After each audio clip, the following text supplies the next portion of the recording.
Isang importanteng balita ang pumutok ngayong araw matapos kumpirmahin na kusang sumuko si National Bureau of Investigation o NBI si Sara Diskaya kaugnay ng kinakaharap niyang issue.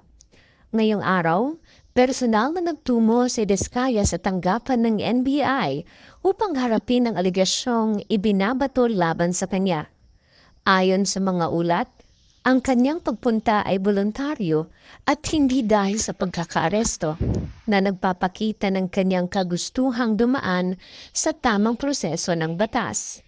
Sa kanyang pagharap sa NBI, agad na isinailalim si Diskaya sa mga karaniwang hakbang, kabilang ang dokumentasyon at verification ng pagkakakilanlan. Isinagawa rin ang mga kinakailangang legal na proseso kaugnay ng kasong iniuugnay sa kanya. Mahalagang linawin na sa ngayon, wala pang pinal na desisyon mula sa korte. Sa ilalim ng batas, umiiral ang tinatawag na presumption of innocence. Ibig sabihin ay itinuturing pa ring inosente ang isang individual hanggat hindi napapatunayang nagkasala sa pamamagitan ng tamang paglilitis. Sa panig ng NBI, patuloy ang kanilang pagsasagawa ng masusing investigasyon upang malaman ang buong detalye ng kaso.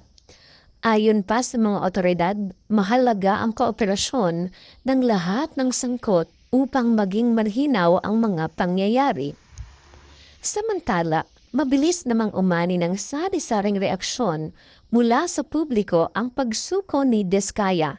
May mga netizens na nagsasabing ito ay isang tamang hakbang upang linisin ang kanyang pangalan, habang ang iba naman ay humihiling ng malinaw at transparent na resulta ng investigasyon.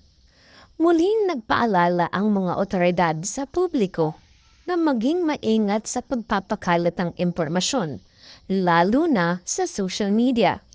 Hinimok ang lahat na umasa lamang sa opisyal na pahayag at iwasan ang haka-haka na maaaring makadagdag sa kalituhan. Ang pangyayaring ito ay nagpapaalala na pantay-pantay ang lahat sa harap ng batas at anuman ang estado o pangalan ng isang tao, kailangang dumaan sa tamang proseso kapag may kinakaharap na issue. Sa mga susunod na araw, inaasahang magkakaroon pa ng karagdagang updates mula sa NBI tungkol sa estado ng kaso. Patuloy naming babantayan ng mga bagong detalye upang maihatid sa inyo ang tama, balanse at napapanahong balita.